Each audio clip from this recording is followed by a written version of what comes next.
bienvenue sur ma chaîne. On se retrouve aujourd'hui pour une nouvelle guidance pour la nouvelle lune en Scorpion qui aura lieu le 4 novembre. Donc on commence avec les énergies. La première carte qui est sortie, donc c'est ce 2 de bâton. Et j'ai tout de suite eu l'idée d'une hésitation. J'ai laissé faux départ là qui vient, mais je pense que c'est une hésitation.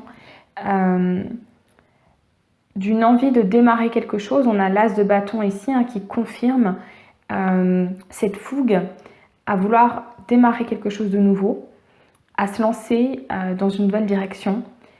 J'ai la sensation que c'est beaucoup en termes sentimental, soit par rapport à quelqu'un d'autre, soit par rapport à soi-même.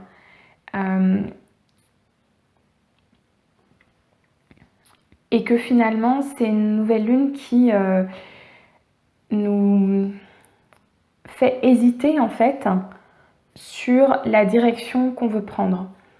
Il y a une forme de nostalgie qui est marquée ici par le 6 de coupe, soit par rapport en effet à des relations passées.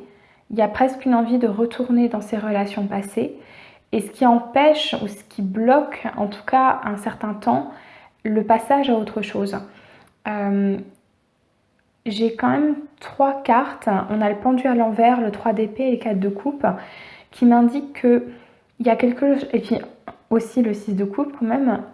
Donc 3-4 cartes qui nous marquent une difficulté à aller de l'avant.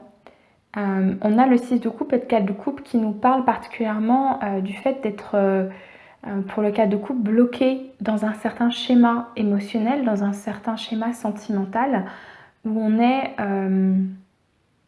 obsédé en fait par une histoire peut-être, et ça empêche visiblement une histoire qui a fait mal, et ça empêche d'aller de l'avant. Cependant, on a quand même l'as de bâton. Donc je pense qu'il y a des choses qui bloquent en fait. Il y a une envie d'avancer, on a cette énergie de l'as de bâton et du 2 de bâton, mais c'est comme si il fallait traverser ce brouhaha émotionnel, c'est le mot qui me vient, de se poser plein de questions, d'avoir peut-être des fois c'est comme des flashbacks de relations passées pour pouvoir dire ok, est-ce que vraiment c'est ça que je veux ou est-ce que je démarre complètement autre chose, et dans ce cas-là ça demande de guérir, d'apaiser des chagrins du passé. Le point positif, c'est qu'on termine quand même par le soleil. On a en fait 3 cartes, si on prend le 2 de bâton, l'as de bâton, le soleil, 3 cartes qui sont très vives, où on a vraiment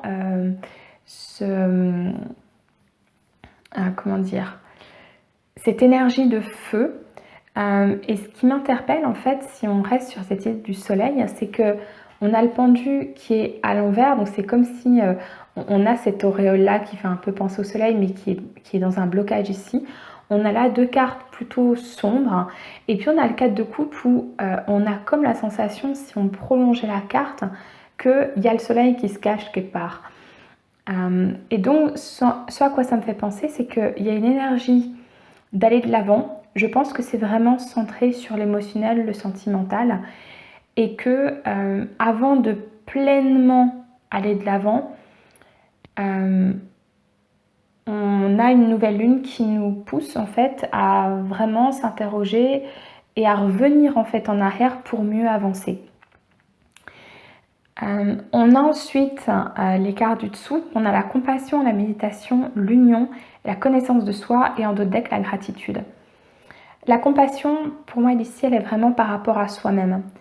Il y a besoin de prendre soin de soi, de revenir à soi de façon positive, peut-être en passant par la méditation. En tout cas, clairement, la méditation ici me fait penser à la carte du pendu, qui est aussi dans cette attitude méditative, alors ici un peu perturbée parce qu'il est à l'envers, mais il y a ce temps pour soi, pour revenir à une union. Alors, cette union, je ne pense pas forcément qu'elle soit avec quelqu'un d'autre, parce qu'avec la carte de la connaissance de soi, et parce qu'on a des personnages, à part le 6 de coupe, mais qui nous parlent de quelque chose de passé, on a des personnages qui sont seuls ou le 3 d'épée qui nous parle quand même de perte au niveau amoureux. Donc je pense que cette union, elle est plus particulièrement par rapport à soi, pour revenir dans la connaissance de soi et aussi être dans cette gratitude. Et ici, la gratitude me fait vraiment penser au soleil, dans ce côté très lumineux. C'est comme s'il y avait besoin en fait de revenir en arrière, alors plutôt mentalement, émotionnellement, de repenser à ce qu'on a vécu pour pouvoir dire ok, j'ai traversé ceci, ça m'a apporté cela, ça m'a permis de me connaître mieux et du coup en étant dans la gratitude par rapport à ce que j'ai vécu, je vais pouvoir pleinement entrer dans une phase nouvelle, éclairée, lumineuse et joyeuse. Voilà, on va voir tout de suite les conseils des guides.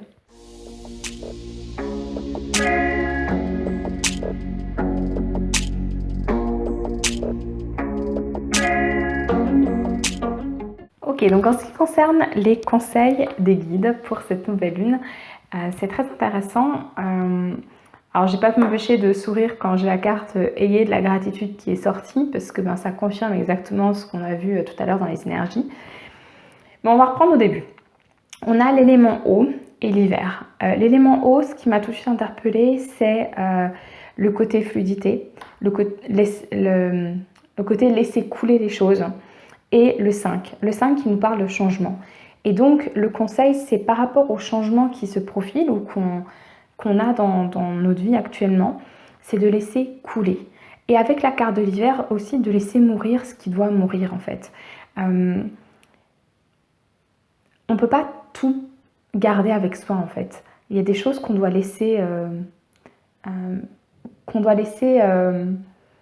partir avec le courant en fait. On doit laisser la rivière emmener tout ça loin de nous parce qu'on n'a plus besoin, parce que ça ne nous apporte plus rien. Et donc c'est ce que la carte de l'élément eau et de l'hiver nous disent. C'est vraiment que laisser couler. C'est aussi être très là dans les émotions. Hein. Alors j'ai eu ce ressenti quand on a fait les énergies que c'était une nouvelle lune qui nous posait vraiment dans l'émotionnel, dans le sentimental. C'est confirmé ici avec la carte de l'élément eau et avec le mets ton mental en pause. Et également avec les relations haute fréquence. Tout nous amène vers de l'émotionnel, pourquoi pas du sentimental. Ici, les relations haute fréquence, c'est plutôt s'entourer des personnes qui vont nous faire vibrer et qui vont nous apporter du plaisir et de la joie. Je vais juste vous lire la carte, le message de la carte. Donc, tu es un être vibrant et lumineux et tu as besoin de t'entourer de personnes tout aussi belles. L'univers t'envoie la relation qui résonne avec ton âme. Alors, cesse d'alimenter des pensées négatives sur les autres et toi-même. C'est bien, sors du mental ici. Les personnes qui t'entourent jouent un grand rôle dans ton équilibre énergétique et participent aussi à ton évolution personnelle. Libère-toi de tes doutes et de tes craintes. Pose ton armure. Tu ne peux pas être blessé quand tu es dans l'amour et l'acceptation. Sois déterminé à manifester des êtres qui vibrent sur une haute fréquence afin que tu puisses être accompagné pendant ce grand voyage qu'est la vie. L'univers met sur ta route là où les personnes qui t'enseignent te permettent de grandir et d'aimer toujours plus. Ça me fait penser par rapport aux cartes des énergies, je disais qu'il y avait beaucoup de